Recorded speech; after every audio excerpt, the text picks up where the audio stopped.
Olá, que a paz do Senhor Jesus esteja com você. Estamos prontos mais uma vez para estudar a palavra de Deus e obrigado por sua companhia diária e também por fazer com que o Evangelho vá mais adiante, compartilhando esse vídeo. Continue fazendo assim.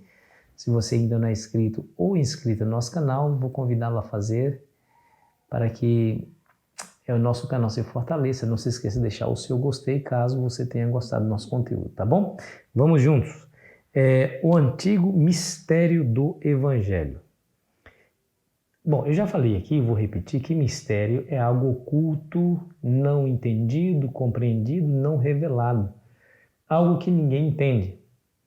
E o apóstolo Paulo, ele traz aqui no capítulo 3, a informação de que algo misterioso agora estava sendo revelado a ele e agora ele passa por meio da pregação à igreja de Éfeso. O capítulo 3, no verso 1, ele fala que ele era prisioneiro de Cristo. Aí no verso 2 ele diz assim, se é que tendes ouvido a respeito da dispensação da graça de Deus a mim confiada para vós outros. Em outras palavras, o apóstolo está nos dizendo que ele recebe das mãos de Deus um ministério, que ele chama aqui de dispensação da graça, um ministério de pregar o evangelho aos gentios, né?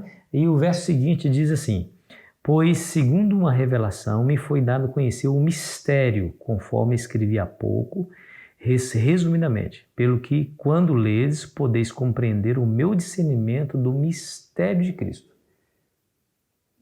Ele não está reivindicando aqui a originalidade da sua pregação. Ele está dizendo assim, eu estou pregando algo que eu recebi, eu já escrevi inclusive antes, e recebi isso por revelação.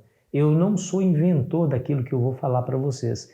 Esse mistério, que antes era oculto às gerações passadas, me foi revelado. E o verso seguinte diz, o qual em outras gerações não foi dado a conhecer aos filhos dos homens, como agora foi revelado aos seus santos apóstolos e profetas do Espírito.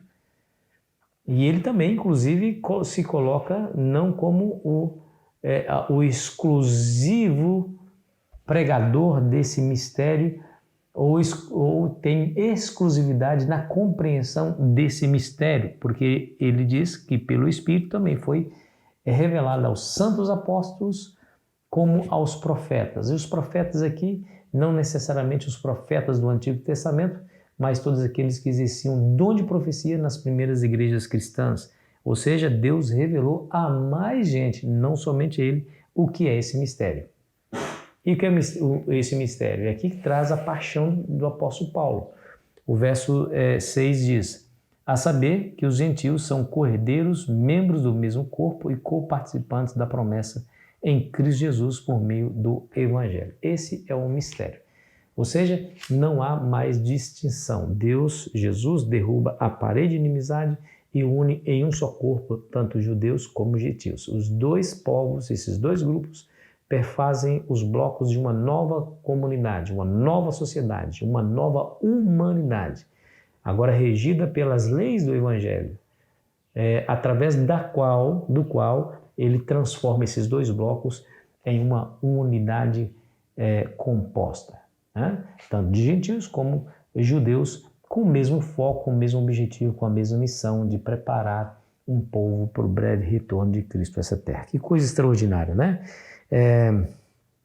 Paulo era apaixonado pelo Evangelho, porque através do Evangelho, por meio da igreja, o Senhor Deus, ele cumpre seus propósitos, né, de recriar aí a humanidade conforme o seu plano original. Claro que esse plano original foi dado para Israel para fim de que Israel pudesse colocá-lo em prática, mas infelizmente falhando Israel, ele dá agora à igreja, né? Por isso Deus toma homens e mulheres que estavam destinados à perdição, por meio do Evangelho os aproxima de Deus e os faz ou os transforma em cordeiros unidos no mesmo corpo de Cristo e co-participantes da promessa do Evangelho.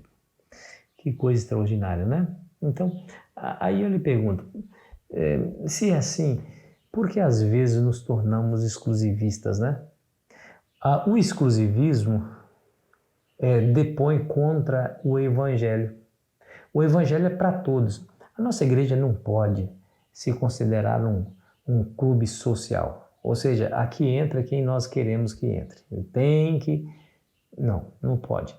A igreja é chamada casa de oração para todos os povos. Ela não tem um dono, ela é de Deus e toda a humanidade, redimida por Cristo, alcançada pelo Evangelho, faz parte dessa igreja. Todas as pessoas são convidadas a fazer parte da sua comunhão. Então, quando nós nos apegamos nesse grande privilégio de fazer parte da igreja para nos tornar melhores do que as pessoas que não fazem parte da mesma igreja, e aí nós estamos refletindo o que os judeus faziam no tempo do Antigo Testamento, no tempo de Cristo, né? Se colocavam acima dos outros povos como sendo melhores. Não, nós não somos melhores que ninguém. Nós somos responsáveis por uma graça que nos foi concedida, por um evangelho que nos foi nos revelado, por um mistério que agora conhecemos. E agora nós somos responsáveis para levar essa mensagem às pessoas que estão perecendo nas trevas do engano, do pecado, da ignorância. Nós temos que levá-los para o reino da luz, que é o reino de Cristo. Eu e vocês somos convidados para assim fazer, né? O apóstolo Paulo amava pregar esse evangelho. Por isso ele diz, ai de mim se não pregar. E será que nós não deveríamos fazer ou sentir a mesma coisa? Dizer, ai de mim se eu não pregar, e sentir que realmente nós temos sobre nossos ombros essa grande responsabilidade? Não se preocupe com as palavras que você vai usar. Não se preocupe. Porque é nos dada a palavra certa nos nossos lábios, pelo Espírito Santo. A única coisa que devemos fazer é nos preocupar em nos tornar disponíveis para sermos usados como instrumentos. Se assim o fizermos, certamente teremos grandes bênçãos. Seremos realmente um instrumento poderoso da mão de Deus, assim como o apóstolo Paulo foi. Que você se torne esse instrumento guiado pelo Espírito Santo. Vamos orar? Pai querido que estás nos céus, aqui estamos, Senhor, e nos colocamos à sua disposição para que nos use conforme o teu querer para a pregação do Evangelho em nome de Jesus. Amém. Foi bom estar com você. Amanhã continuaremos aqui a nossa jornada. Aproveite bem o seu dia.